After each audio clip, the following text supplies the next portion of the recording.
So in today's video, I want to go over 5 wildlife photography tips. Now these are some pretty basic tips, but these are just some things that I found that when I do photography really help me to get some better images. So tip number 1 is get up early and stay out late.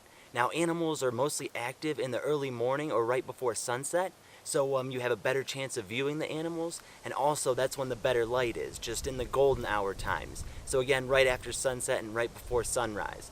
So with the animals more active and the light pretty good, you should be able to come away with some good images if you shoot in this time. Now tip number 2 is to use a blind or a hide. Now a blind or a hide can be many different things. You can use like a hunting pop-up tent, or what I use is just kind of a camouflage kind of towel things that I got in an army surplus store that I'll wrap around my lens and kind of drape over my head as well to kind of hide it from the wildlife.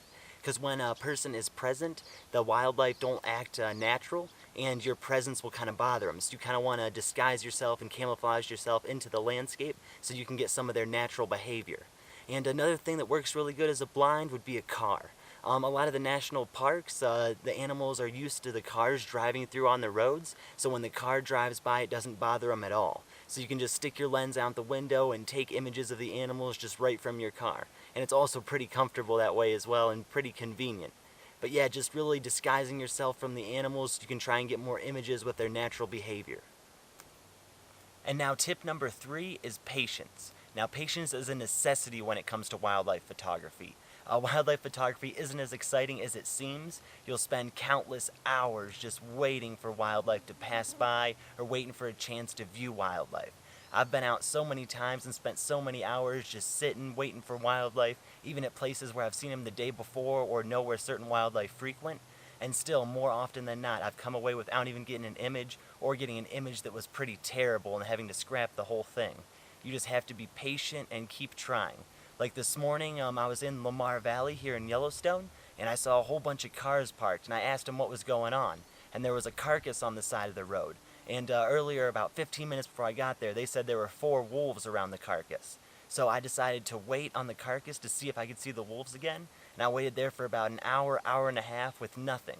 Then after a while, the wolves came back out, and I was able to get some images. Now I didn't really get too good of images, but still, that patience paid off. I was actually able to see the animals and at least get an opportunity to take an image. Because opportunities for wildlife photography are actually pretty rare when you're out and about. And especially just to see the wildlife is challenging, let alone get a picture of them, let alone get a great picture of them. Now tip number 4 is to know your subject. Really spend a lot of time reading books, doing research on the internet to learn animals' habits, like the animals that you're trying to go out to photograph. That way when you're out exploring or out in a national park, you know where to look for these animals.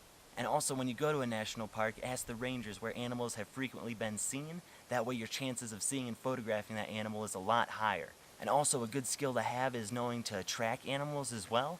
Now I'm decent at tracking, and I use that skill a lot when I'm out in the bush just trying to photograph animals, because I'll find where there's a lot of tracks, which means animals are frequent in that area. The same with being able to identify animal scat. So you know what type of animals are in the area, and if the scat's fresh, then they've been there recently, so you know that you should maybe wait there to get a chance to photograph that animal. Yeah, just knowledge is very important, just learning more about the animals, which will give you a better chance to get good photographs of them. Like you wouldn't try and go to the Badlands National Park to photograph grizzly bears, or you wouldn't try to go to Canyonlands National Park to photograph moose. You just really need to be aware of what animals are in what location. And then something else that's pretty helpful is that research national parks with high densities of wildlife. Like Yellowstone is pretty much a wildlife photographer paradise, so you might go to try and photograph a grizzly bear, but you'll also see a lot of other animals, which will give you an opportunity to get more wildlife images and help build your portfolio. And then tip number 5 is to try and photograph animals at eye level.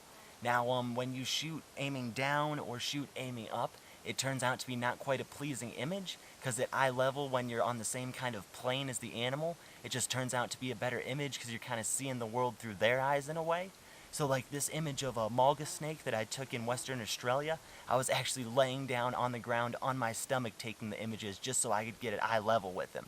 And then this picture of a cockatoo in the red center, I was pretty far away, because actually if you use a long lens, this rule can be twisted a little bit. because the farther you are away, the more it looks like they're at eye level. So even though this cockatoo was high up in a tree, since I was so far away shooting at 550 millimeters, it doesn't look distorted and it still kind of looks like he's at eye level.